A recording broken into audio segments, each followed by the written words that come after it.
Hello everyone. I am the storyteller, and I'm here to help you unwind and drift off into a peaceful sleep. I know many of you use this video to help you relax, so before we begin, make sure to like the video and subscribe to the channel for more soothing stories. And I'm curious, where are you watching from right now? What time is it in your part of the world? Feel free to share in the comments below. Now, get comfortable, settle in, and let's start this journey together. Take a deep breath, and relax. Story: The Secrets Beneath. In the dead of night, the wind howled across the barren fields, rattling the old windows of the farmhouse. For most people, the darkness of the night was a time to rest. But for Sam Collins, it was a time for work. The last 6 months had been tough, and the old farm he had inherited from his late uncle had become both his burden and his salvation. After his divorce, Sam had thrown himself into restoring the neglected property, hoping to start over. He wasn't expecting much from the place, just a quiet retreat with his son Jake. But something in the earth had other plans for them. They had been digging for hours, working on a new well after the old one had dried up years ago. The shovel struck something hard, sending a jolt up Sam's arms. He paused, wiping sweat from his brow with a muddy hand, his heart racing with both frustration and anticipation. The ground was supposed to be nothing but dirt for at least another 10 feet. But there was something there now, something solid. "Hey, grab the flashlight, will you?" Sam called down to Jake, who was working beside him. "In the hole. I think we hit something." Jake scrambled to his feet and handed over the flashlight. The beam illuminated the hole, casting eerie shadows on the earth around them. Sam knelt down, scraping more dirt away with his hands. The metallic gleam of something buried beneath the soil slowly began to reveal itself. "What is that?" Jake asked, his voice a mix of curiosity and unease. "I don't know," Sam said, his voice shaking slightly as a strange sensation crept up his spine. "But we're about to find out." It took them almost an hour to free the object from the earth, their hands raw and shaking with exhaustion. When they finally pulled it out, the sun was setting, casting long shadows across the farm. It was a small metal container, about the size of a suitcase. Its surface was old and corroded, as if it had been buried for decades. Sam's mind raced. A time capsule? Buried treasure? Or something else entirely? "I don't know what this is, but we'll find out soon enough," Sam muttered. They carried the container back to the barn in silence, both of them lost in their thoughts. Sam felt a strange sense of dread coiling in his chest, but he couldn't shake the feeling of curiosity either. What was inside? And why had it been hidden here for so long? Under the harsh glare of the barn's floodlights, Sam examined the container more closely. It was sealed tightly, with no obvious way to open it. A faded inscription was barely visible on one side, but years of corrosion had made it illegible. "Should we open it?" Jake asked, his voice full of excitement and trepidation. Sam hesitated. Part of him wondered if they should call the police, or perhaps a lawyer. What if this was evidence of something? But the lure of the unknown was too strong. Curiosity won out. "All right," Sam said, reaching for a crowbar. "Stand back." It took some effort, but finally, the lid creaked open. The smell hit them first, musty, like an old cellar. Inside, wrapped in layers of waxy paper, was a stack of photographs and documents. Sam picked up the first photograph and held it under the light. It was a picture of a young woman, maybe in her early 20s, smiling at the camera. The photograph was old, Likely from the 1960s, judging by her clothes and hairstyle. Sam turned the photo over. In faded ink, it read, Sarah Milligan 1964. Jake peered over his shoulder. "Who's that, Dad?" Sam shook his head. He didn't know. But something about the name Milligan sounded familiar, like a memory just out of reach. "I'm not sure, buddy," Sam replied. "But I have a feeling we're about to find out." They spent the next hour going through the contents of the box.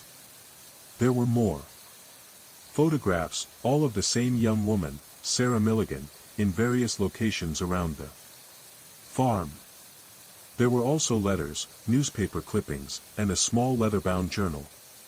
Sam's hands trembled as he flipped through the journal, the pages yellowed with age. Suddenly, a yellowed newspaper clipping fell out. Sam's heart froze when he saw the headline, "Local woman still missing after 3 months." He read the article quickly, his pulse quickening. Sarah Milligan had disappeared from her family's farm in the summer of 1964. Despite an extensive search, no trace of her was ever found. The article mentioned that Sarah's father, the owner of the farm, had been the primary suspect in her disappearance, but he was never charged due to a lack of evidence. Sam stared at the article, his mind racing. Sarah Milligan. That name sounded too familiar. His stomach twisted with unease. "What's wrong, Dad?" Jake asked, noticing the change in Sam's expression. Sam's voice was thick with dread. "Jake, I think we just found evidence in a very old missing person's case." Jake's eyes widened. "Like a real mystery?" Sam nodded slowly, his thoughts swirling. A real mystery. And it was buried right under their feet. The next few hours were a blur. Deputies and detectives arrived at the farm, followed by a crime scene unit. What had started as a simple farm restoration was now the center of a homicide investigation. Sam and Jake were questioned separately, telling and retelling the story of how they had found the box. By the time midnight rolled around, the box and its contents had been taken as evidence, and they were told not to discuss the case with anyone. Sam felt a cold knot form in his stomach as he tucked Jake into bed, his son's mind full of excitement over the discovery, while Sam could barely sleep. He sat at the kitchen table, staring out the window at the darkened fields. What had happened to Sarah Milligan? Why did her name sound so familiar? His mind raced as he tried to piece together the puzzle. His uncle, James Milligan. That was it. James Milligan was his uncle. He had inherited the farm from him 6 months ago. But why had the name Milligan stuck in his mind? The next morning, Sam drove into town, determined to do some research. The local library was small, but it had archives of the town's newspaper dating back decades. Sam spent hours poring over microfiche, reading everything he could find about the Milligan case. He found out that Sarah had been 23 when she disappeared. She was engaged to be married, and her fiancé had reported her missing when she failed to show up for their date. The last person to see her had been her father, James Milligan, who claimed she left the farm to run errands in town. But no one had ever been able to prove what had happened to her. It wasn't until he came across a photograph of Sarah with her father that the truth hit him. James Milligan. That was his uncle. The uncle who had left him the farm. The same man who had been suspected of his daughter's disappearance. Sam's blood ran cold. Had his uncle been involved in Sarah's disappearance? Had he inherited not just a farm, but a dark family secret? When Sam returned home, there was a police car in the driveway. Detective Reeves, the lead investigator, was waiting for him. "Mr. Collins," she said as he stepped out of his truck, "we need to talk." They sat at the kitchen table, and the detective wasted no time. "We've identified the DNA on some of the items in the box," she said, her voice stern. "It matches Sarah Milligan. We're treating this as a homicide investigation now." Sam's heart dropped into his stomach. He couldn't speak, but his mind was racing. Had his uncle really been involved in Sarah's death? The detective continued, "I have to ask, Mr. Collins. Did you know anything about this before you found that box?" Sam shook his head vehemently. "No, absolutely not. I inherited this farm from my uncle 6 months ago. I never even met him." Reeves raised an eyebrow. "Your uncle?" "Yes. James Milligan." Sam's voice faltered as the weight of the situation bore down on him. Reeves leaned back in her chair, considering the new information. "This complicates things," she said. "We're going to need to do a thorough search of the property. I'm afraid you and your son might need to find somewhere else to stay for a while." Sam nodded numbly. "Of course. Whatever you need." The following weeks were a nightmare. The farm became a crime scene, with forensic teams combing through every inch of the property. Sam and Jake moved into a motel in town, watching from afar as their new home was torn apart. The case made the local news and quickly went national. Everyone wanted to know about the mysterious box, Sarah Milligan, and the farmer who had inherited a decades-old secret. Through it all, Sam tried to shield Jake from the worst of it. But it was impossible. The mystery was too big, and the truth too ugly. One evening, as Sam tucked Jake into bed, his son asked a question he had been avoiding. "Dad, do you think Uncle James did it? Do you think he killed Sarah?" Sam held Jake close, wishing he had a better answer. "I don't know, buddy. I really don't. No." As the investigation dragged on, the mystery only deepened. Old case files were reopened. Witnesses re-interviewed. The more they uncovered about Sarah's life, the more tragic her story became. Sarah had wanted to leave the farm, to start a new life with her fiancé, but something had stopped her.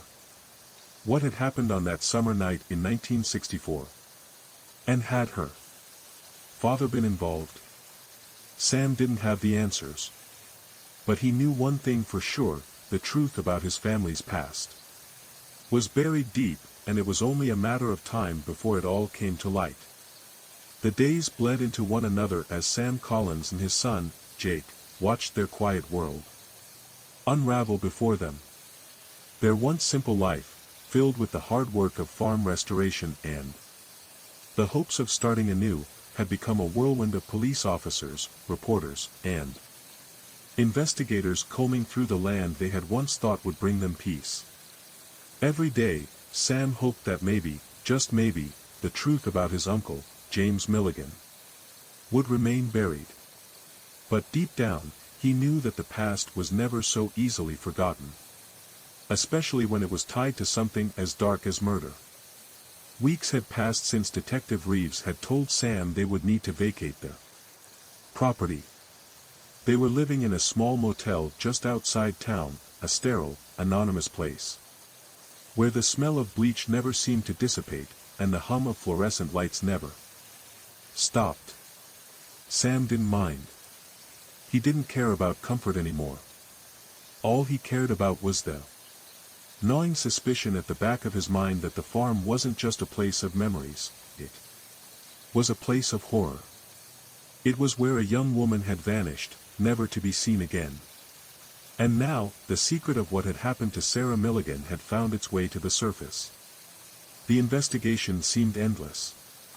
For weeks, teams of officers and forensic experts had combed through every inch of the property.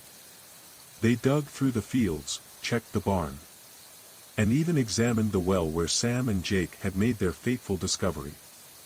There was no stone left unturned, no possibility left unexplored. Still, the answers remained elusive. Detective Reeves, who had become both a confidant and a source of dread for Sam, was relentless. Every time Sam thought they might be nearing the truth, she found something else. That sent the investigation into another direction. And then, one evening, it happened. Sam had just finished a long, exhausting day of waiting for phone calls and trying to keep Jake occupied when he received a call that would change everything. It was nearly dusk when the detective called. The voice on the other end of the line was tight, full of suppressed urgency. "Mr. Collins," Detective Reeves said, her tone clipped, "you need to get to the farm. Now." Sam's heart skipped a beat, the sense of dread he had been living with for weeks and now shifting into something darker, more foreboding. "What's going on?" Sam asked, his throat dry. "It's Sarah," Reeves said, barely able to keep the tremor out of her voice. "We've found something. And I need you to come down here right away." Sam rushed to the farm, his pulse pounding in his ears. It felt like hours had passed, though it was only minutes. He pulled up to the farmhouse, the lights of police vehicles flashing like distant stars against the night sky. There was a different energy now, something heavier in the air. The front door of the farmhouse opened before he could even get out of the truck. Detective Reeves stood in the doorway, her eyes grim. Without a word, she led him into the house, past the police barricades and the throngs of forensic specialists working methodically in the background. "Follow me," she said, her voice barely a whisper. Sam's mind raced, his thoughts a whirlwind of possibilities. Was there something new in the barn? Had they found Sarah's remains? Or was it something else entirely? He couldn't let himself imagine the worst, but a part of him already knew what was coming. The truth had never been so close, and yet, it had always seemed so far away. They descended into the basement, where the scent of damp earth lingered in the air, and the floors were cold beneath his boots. The detective paused near a large, exposed section of the foundation.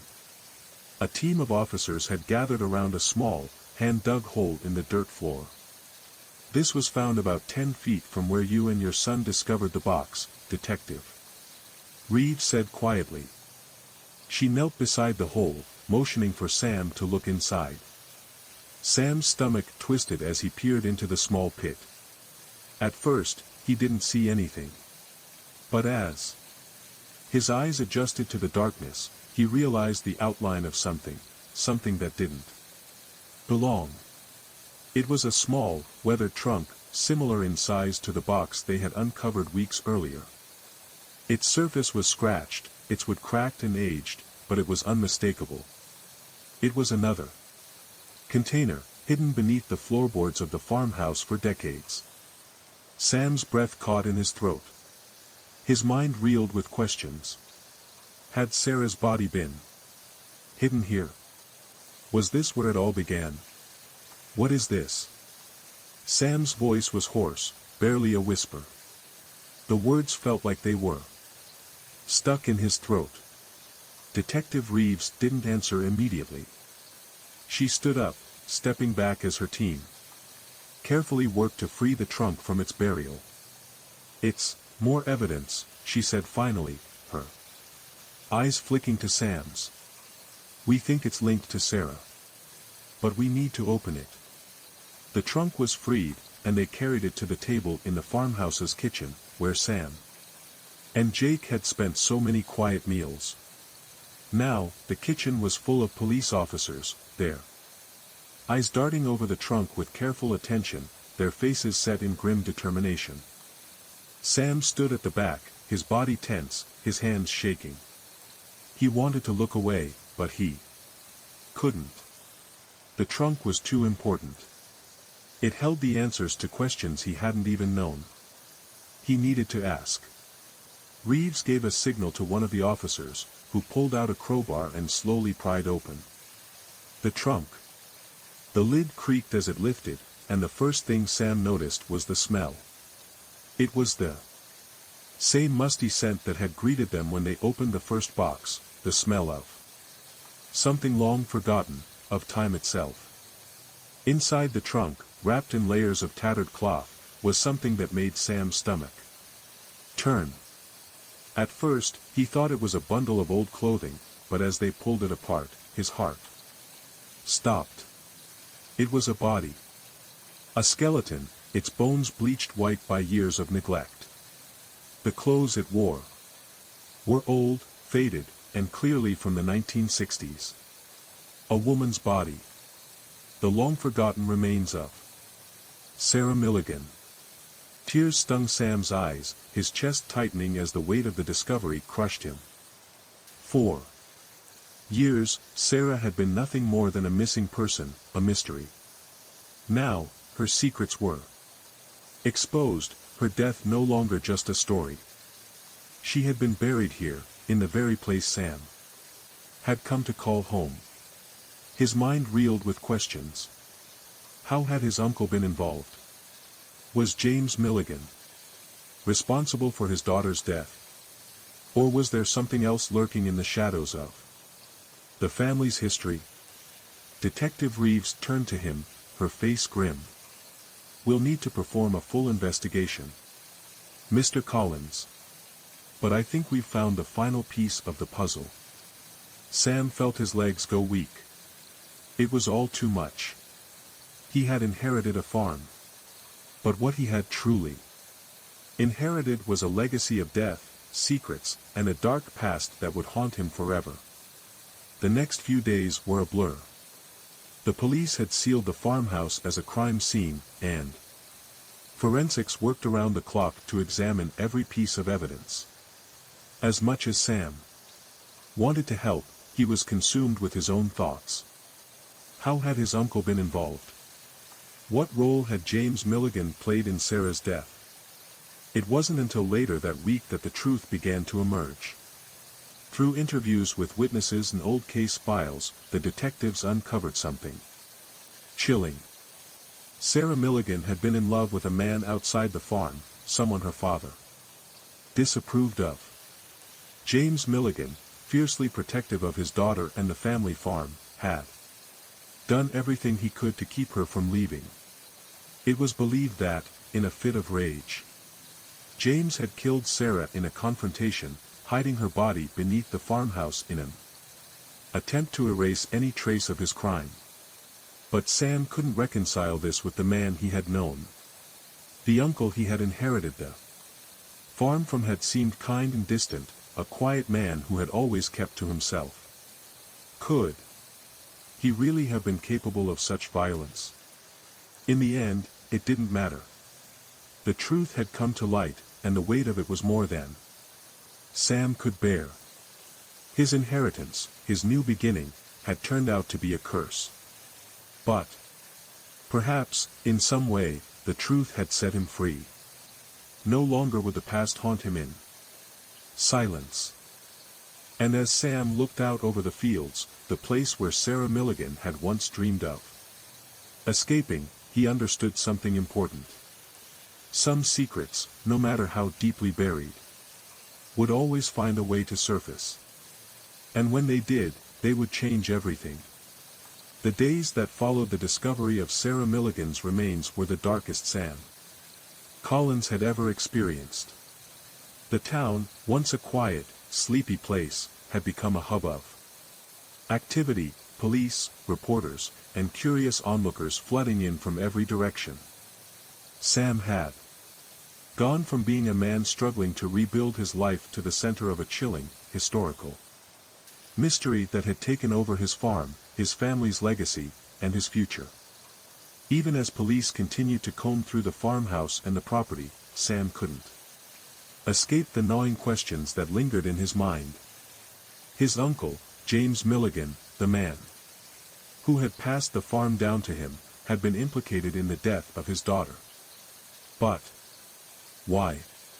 What could have driven a father to murder his own flesh and blood? It was a few days after Sarah's remains had been found when Detective Reeves came to visit Sam at the motel.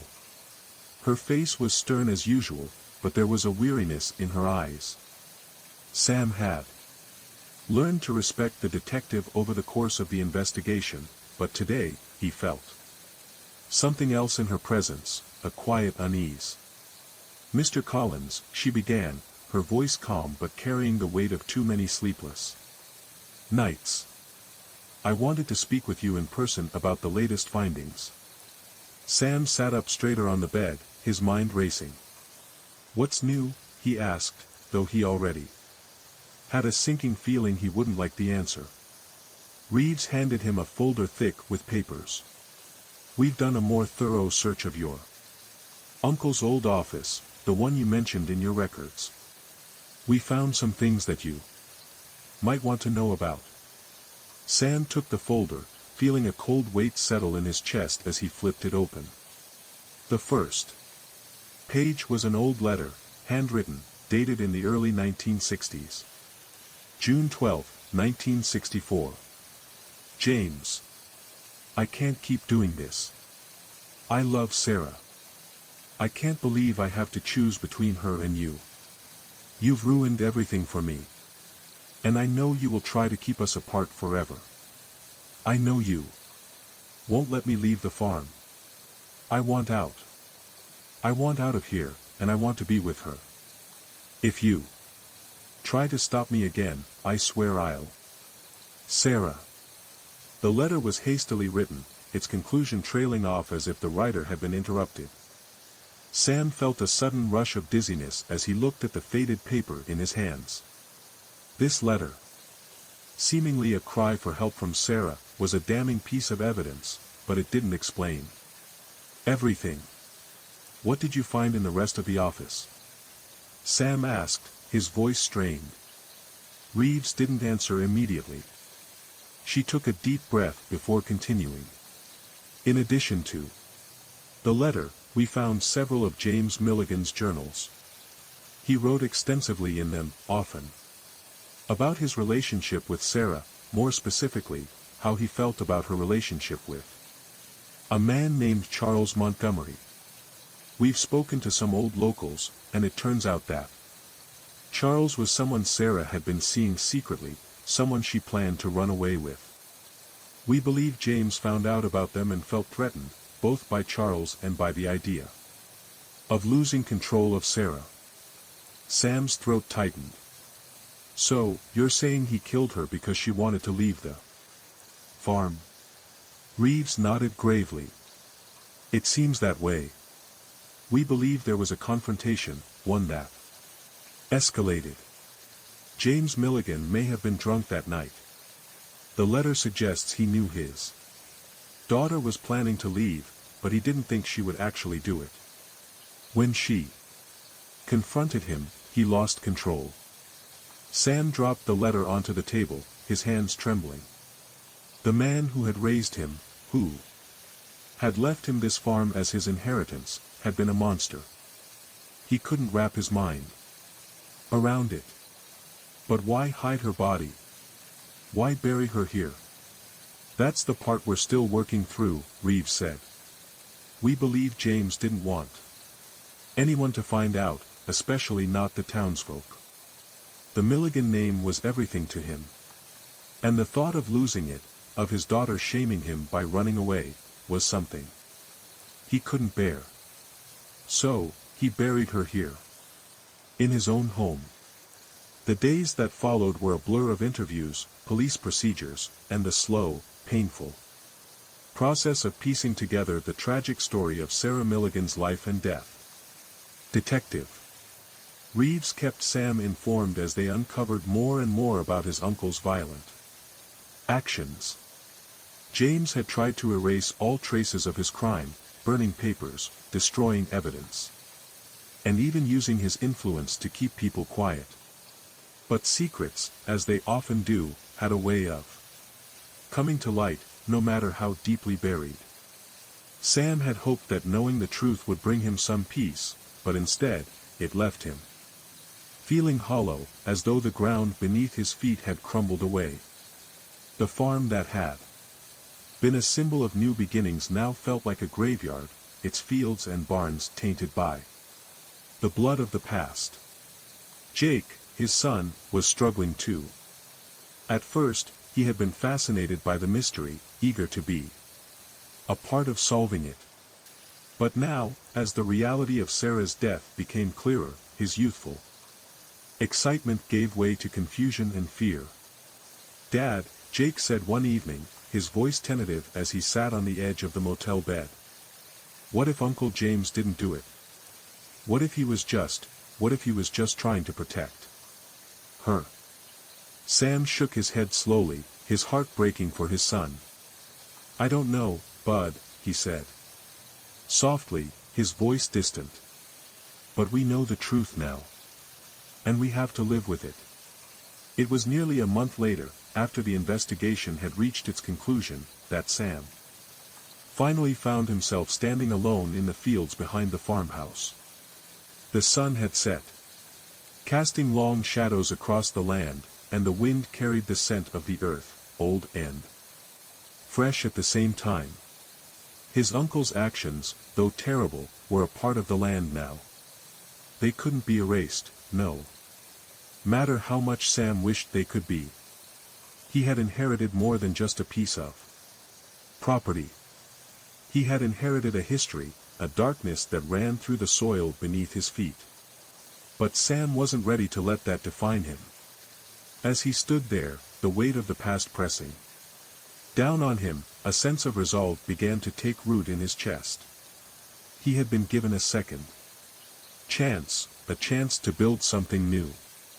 A chance to make his own legacy. "I'm sorry, Sarah," Sam whispered to the wind.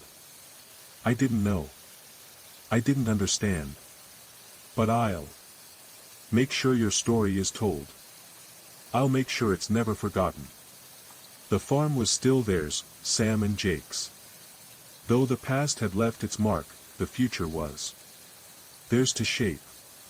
Sam made the decision to stay on the land, but not as a continuation of the Milligan name. No, this would be his own legacy, one not bound by guilt or tragedy. The soil beneath his feet might have been stained with blood, but Sam knew that it could also give life. And life, after all, was what he was fighting for now. Sam and Jake would rebuild, not just the barn and fences, but the way they saw the world. The way they carried themselves. The road ahead was long, and the shadows of the past would never fully fade. But Sam was no longer running from them. He was moving forward, piece by piece, day by day. The truth had come to light, and while it was painful, it was a truth they could live with. And in the end, that was all anyone could ask for. Story: The Shadow on Crescent Hill. It was the kind of quiet morning that made you wonder if the world was still turning. The sun barely touched the peaks of the distant hills, casting the landscape in a soft golden glow. For Alice, it was a fresh start. The house on Crescent Hill, an old Victorian farmhouse that had been in her family for generations, was supposed to be her escape. After years of living in the city, dealing with endless noise and stress, the farmhouse was supposed to give her peace. She was ready for a new chapter, ready to leave behind the chaos of her past. But the house, old, creaky, and with more history than Alice cared to think about, wasn't quite ready to let her go. Alice hadn't been to the farmhouse in over a decade. Her parents had moved out when she was a teenager, and the house had stood empty ever since. But after the death of her father, Alice felt a pull to return. The idea of selling the house never sat well with her, so she moved back, hoping to restore it and finally rid herself of the memories that had haunted her for years. The first few days were calm. She unpacked her bags, sorted through boxes of old furniture, and worked on cleaning out the attic. But as the sun dipped behind the hills each evening, a strange feeling would settle over her, a feeling she couldn't shake. It was as if the house was alive, as if it watched her when she wasn't looking. The first incident occurred on the third night. Alice had been in the kitchen, finishing up some last-minute cleaning, when she heard a soft, creaking sound coming from upstairs.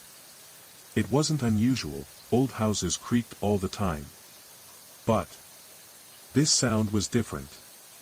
It was deliberate, almost like footsteps. Probably just the house settling, Alice muttered to herself. She went up to check, but the second she reached the top of the stairs, the creaking stopped. Everything was still. She wandered through the hallway, checked each room, but found nothing. Her mind began to race. "It's just your nerves," she whispered, trying to calm herself. But the unease lingered. The next day, Alice found a box hidden in the back of the attic. It wasn't large, but it was heavy, and it was wrapped in old, yellowing newspaper. Inside, she found a series of old photographs, photos of her parents, her grandparents, and what looked like a family she didn't recognize. There were strange symbols scratched into the backs of some of the photos. And one of the pictures had a figure in the background, half hidden in the shadows. Alice couldn't make out the face, but the figure looked oddly familiar. That night, she couldn't sleep. She kept replaying the image of that shadowy figure in her mind. There was something unsettling about it, something that made her skin crawl. The following weeks passed in a blur. Alice threw herself into the work of restoring the house. During the day, she felt fine.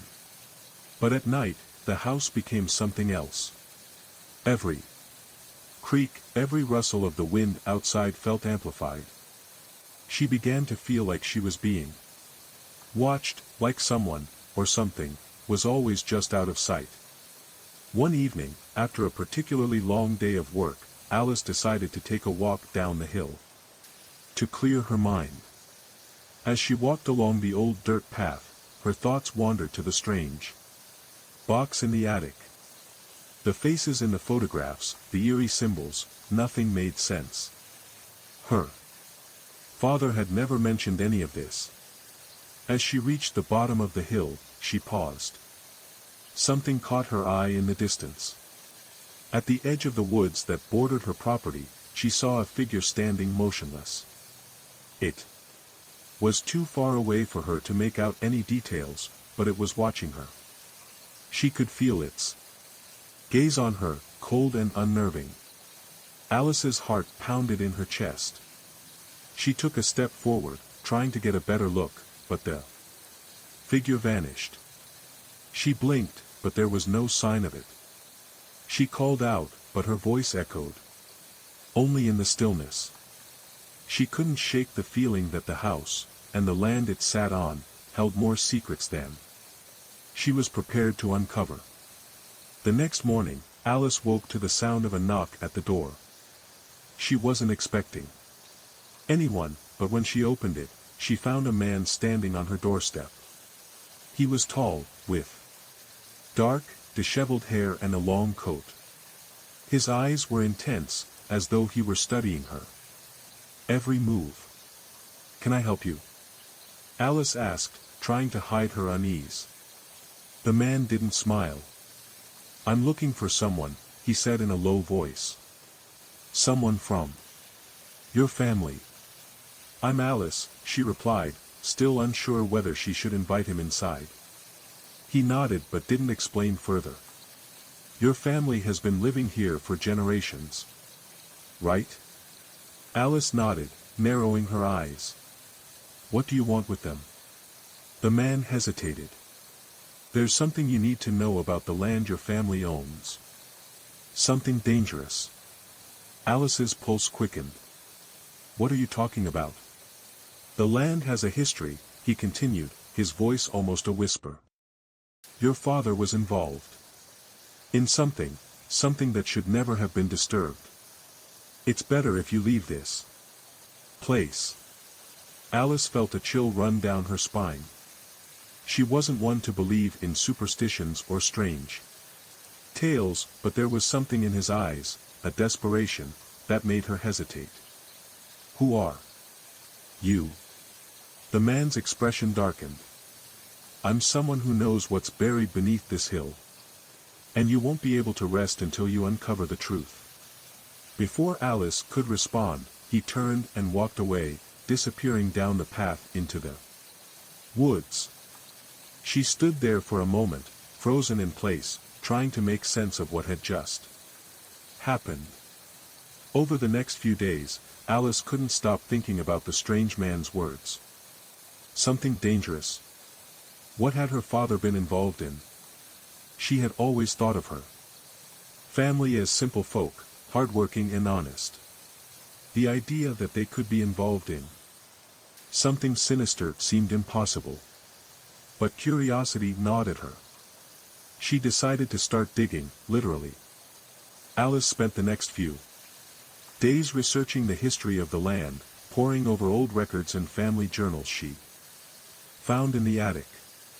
She discovered that the farm had once been the site of an old mining operation in the late 1800s. But there was little information about what had happened to the miners or why the operation had abruptly ceased. Then, she found something strange, an old journal belonging to her great-grandfather.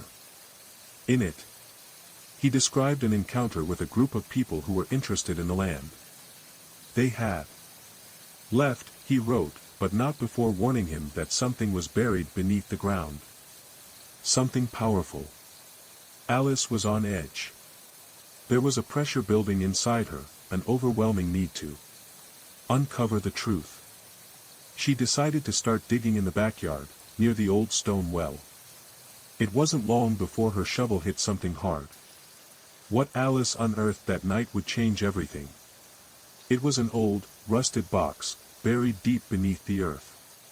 Her hands trembled as she opened it, revealing a collection of strange, weathered artifacts, a necklace with an unidentifiable symbol, a set of handwritten notes, and a small, weathered book.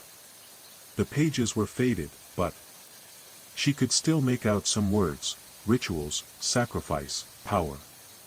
Her heart raced as she flipped through the book. It was a diary, written by someone who had lived long before her time. Someone who had known about the dangerous power buried beneath Crescent Hill. Suddenly, she heard a noise. A soft creak, followed by a whisper. Her blood ran cold as she turned to see a shadow moving in the darkness. Someone was watching her. Alice wasn't prepared for what happened next. The figure from the woods, the man who had warned her to leave, he appeared again, but this time, he wasn't alone. A group of people, their faces masked, stepped out of the shadows. They surrounded her, and the leader, the man who had first spoken to her, raised his hand. "You shouldn't have opened the box," he said, his voice cold and detached. "Now, you've awoken something." Before Alice could react, the ground beneath her feet trembled. The air grew thick with an unnatural pressure, and the shadows around her seemed to pulse with life. The man stepped closer. "You can't stop it. The power beneath this land, it's been waiting for you." Alice's mind raced. She had to act quickly. She had no idea how, but she knew one thing: she couldn't let them control her family's legacy. She couldn't let whatever was buried beneath Crescent Hill take hold of her.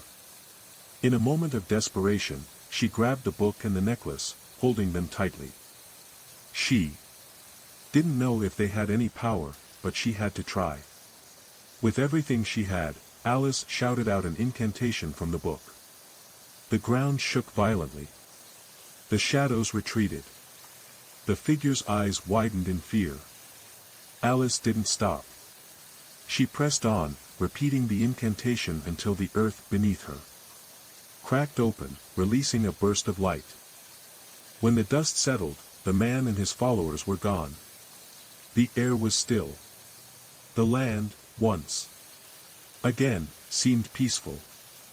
But Alice knew that this was only a temporary victory. The land had power. And one day, it would call for her again. Alice never fully understood the power that lay beneath Crescent Hill. But she knew that she couldn't leave it. The land had called her back, and now, she was bound to it. Years passed, and life at the farmhouse returned to normal, or at least, a new kind of normal. But every time the wind rustled through the trees, Alice couldn't help but wonder, what secrets still lay buried beneath the earth? And would they come back for her one day? Some things, she realized, were better left undisturbed.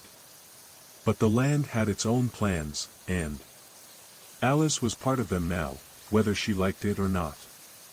The days after the incident at Crescent Hill felt strangely calm.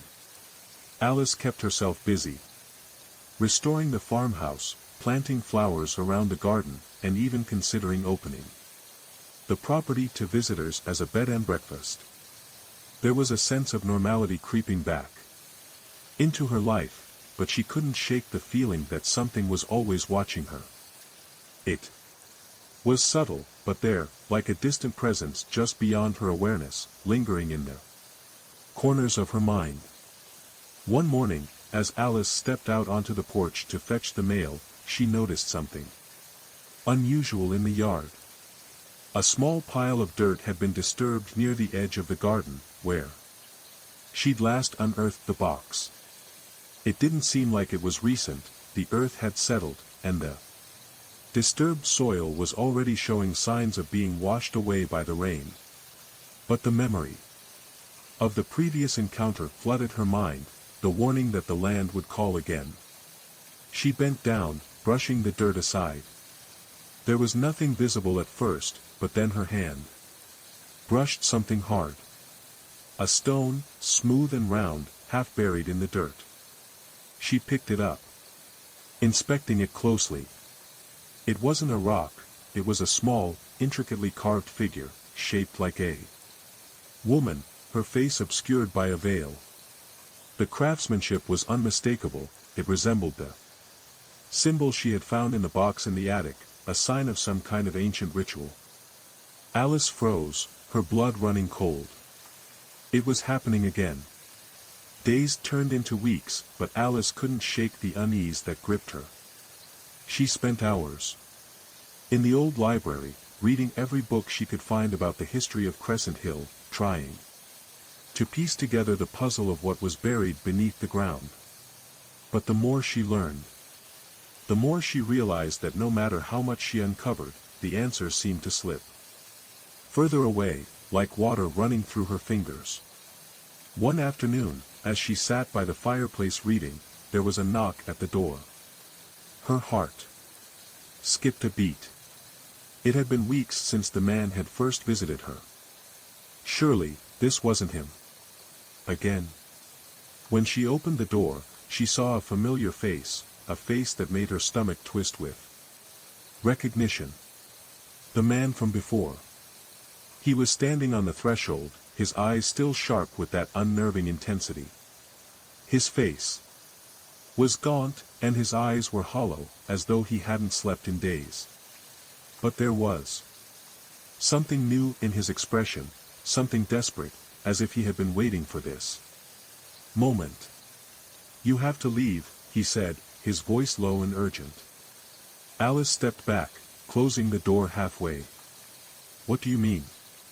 "I'm not going anywhere. Not after everything that's happened."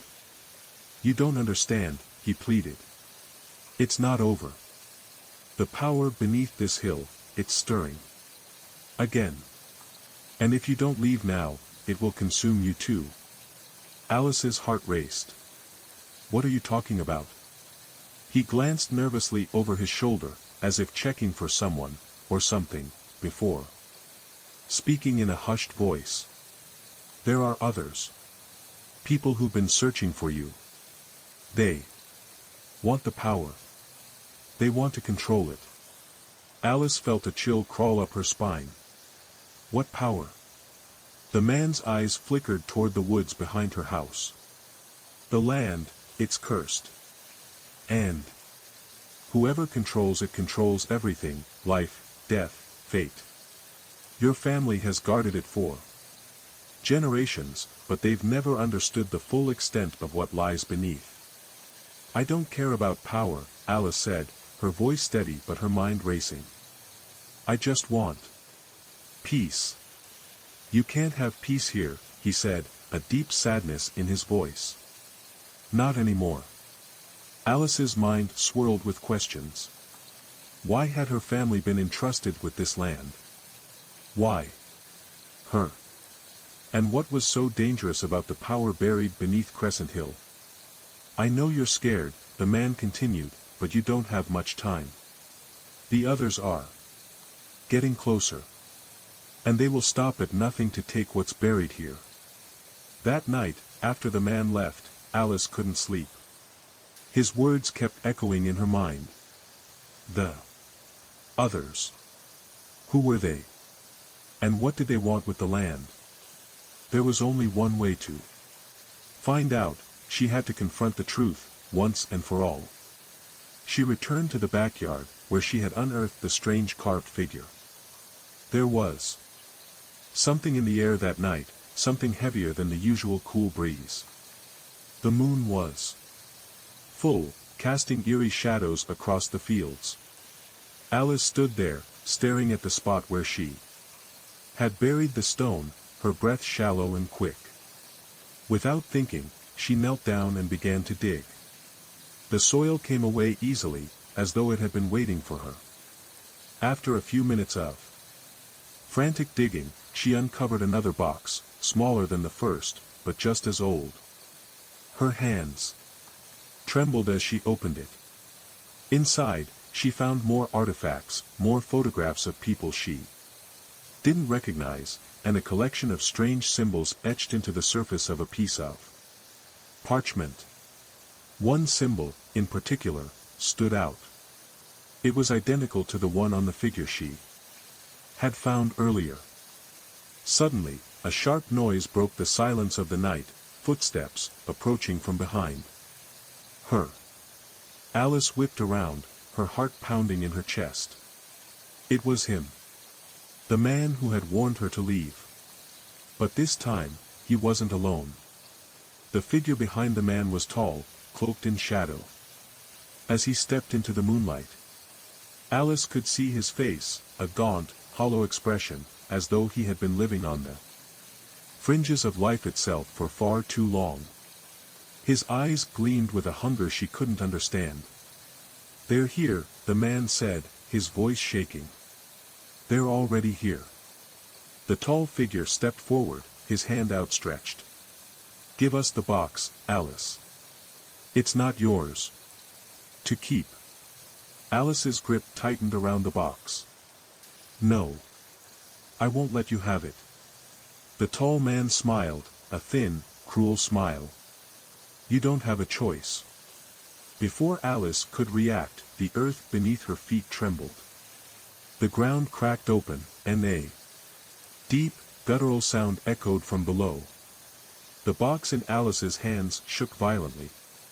She could feel the power, raw, ancient, and terrifying, pulsing from within it. "Let go," the man demanded, his voice now rising with a sense of urgency. "You have no idea what you're dealing with." Alice stared at the box, then at the tall figure.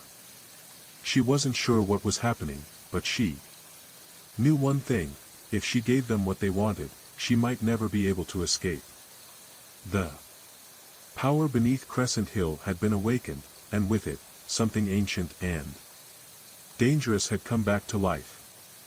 "Not this time," Alice said, her voice low but determined. "I'm not giving it up." With a sudden burst of strength, Alice slammed the box shut and threw it into the ground. The earth beneath her feet shuddered as the power within the box reacted to her defiance. The air turned cold, and a storm began to form in the sky above. Dark clouds swirled, casting an ominous shadow over the land. The man and the tall figure recoiled, their faces twisted in rage. "You fool," the man hissed. "You've sealed your fate." But Alice didn't care. She had awakened something that was now too strong to control.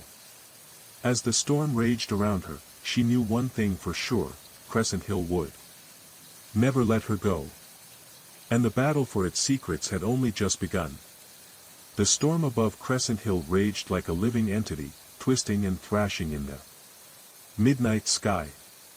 Alice stood at the center of it all, her heart pounding, her hands still gripping the box she had thrown to the ground.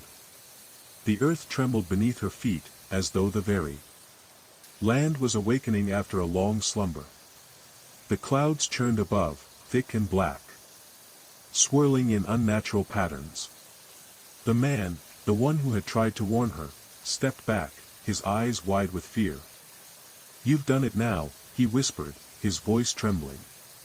Alice's breath was shallow as she surveyed the chaos around her.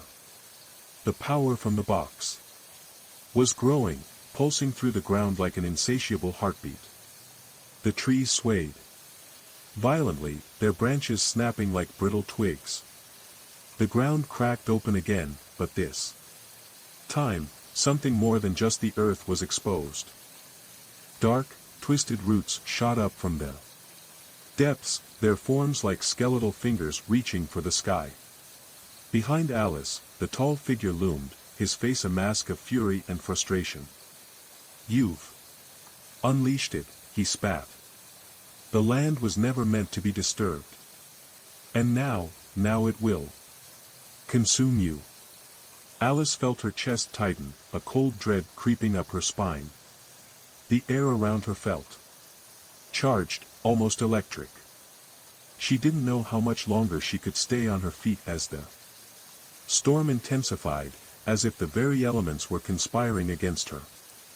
And yet, something else tugged at her, an unsettling connection to the land beneath her. It wasn't just fear she felt. It was longing. A pull that she couldn't explain. The power in the box was alive. And it was calling to her. With a sudden burst of energy, the man lunged forward, grabbing the box from the ground.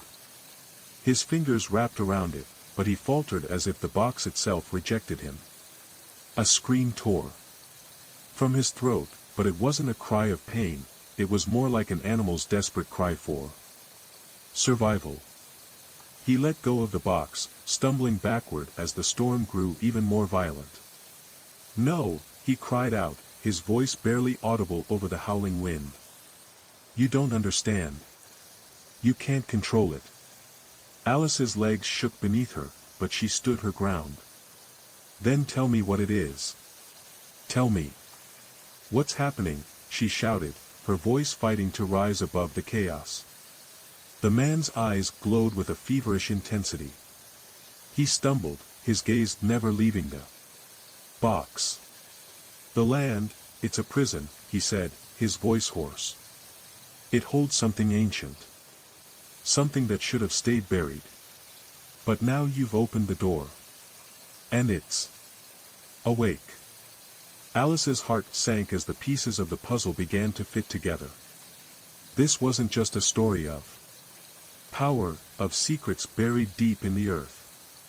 It was a story of imprisonment, of a force far older and more dangerous than she could have ever imagined. The tall figure stepped forward, his face twisted with rage. "You don't belong here," he snarled. "You never have. Your family, your ancestors, they thought they could control the land. But it's always been beyond their reach. And now, it will be the end of you." Alice shook her head, trying to push past the fear that threatened to drown her.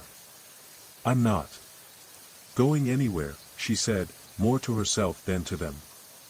"I won't let this land destroy me." The tall man's lips curled into a cruel smile. "Then prepare to face what you've unleashed." Suddenly, the storm intensified. The wind howled like a beast in pain, and the sky above seemed to split open with a blinding flash of lightning. The earth beneath Alice's feet began to rumble again, but this time, it wasn't just the ground cracking. It was something deeper. Something far darker. The storm didn't just rage, it welcomed the ancient force that had been buried here for centuries. Alice's body felt frozen in place, her mind reeling from the sudden influx of revelations. The storm felt alive, as though it was an extension of the land itself. She could hear it, whispers. Faint and unintelligible, but laced with a deep, primal warning. The tall figure and the man had both fallen silent, their eyes wide with terror. They stood frozen, watching the storm intensify as if waiting for something, or someone, to emerge from the earth. And that was when Alice felt it. The presence. The ground before her cracked open, splitting wide like a mouth opening in a great yawn. From the depths, something began to rise, slowly at first, like a massive, ancient creature awakening from its slumber. Its shape was indistinct, but as it emerged, the earth trembled under its weight. Shadows seemed to bleed from the cracks, swirling into a vortex around Alice. The whispers grew louder. They were no longer distant. Now, they were inside her mind. "You are the key," the voices hissed, a chorus of ancient tones. "You are the one who will decide whether we are free." Alice gasped, stumbling backward as a shape, vague, shifting, and terrifying, emerged fully from the earth. It was tall, impossibly tall, with limbs that seemed to stretch and twist unnaturally. Its face was a mass of shadow and shifting features, human, yet not. It was as though the very essence of the land had come to life. "You have come to awaken us," it said, its voice like the cracking of dry earth, ancient and commanding. "You will set us free, or you will suffer." Alice's heart pounded in her chest as she stared at the thing. This was it. This was the force that had been sealed away for centuries. The power that everyone had been so desperate to control. And now, she had to make a choice. The thing, the creature, whatever it was, loomed before her, its eyes glowing with an unearthly light.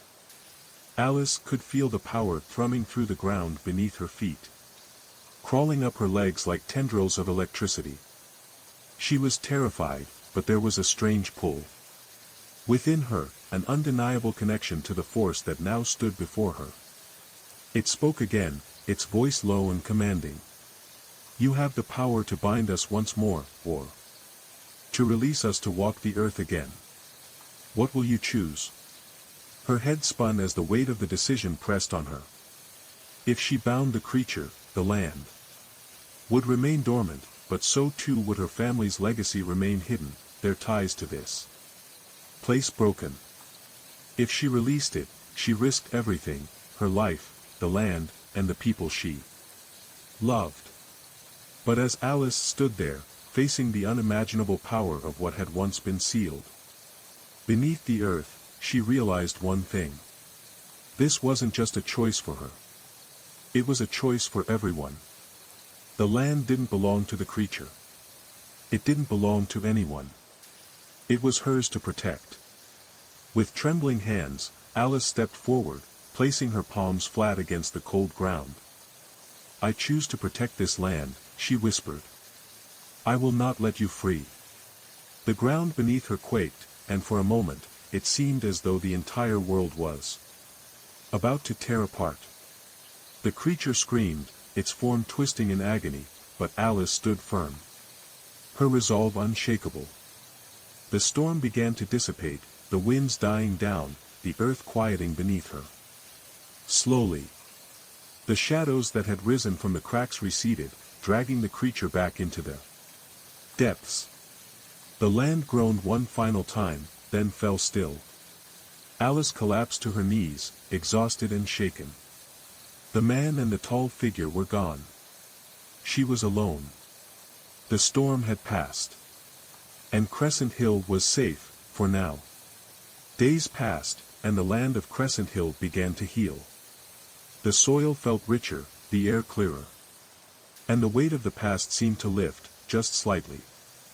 Alice knew that the battle for the land was far from over, but for the first time since she had stepped foot on the property, she felt a sense of peace.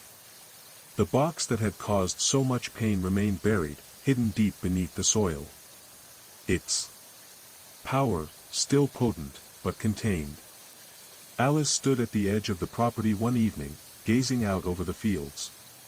The land stretched out before her, wild and untamed, but it was hers. It had always been hers. And she would protect it, for as long as she lived. Hey everyone, Mort here. Thanks so much for tuning in and listening to tonight's stories. I really hope you enjoyed them. If you did, it would mean a lot to me if you could drop a like and hit that subscribe button. And if you made it all the way to the end and aren't subscribed yet, well, that'd be awesome too. I put out new videos every week, so I hope you'll stick around. A huge thanks to my amazing members and patrons. You guys rock, and your names are right there on the screen.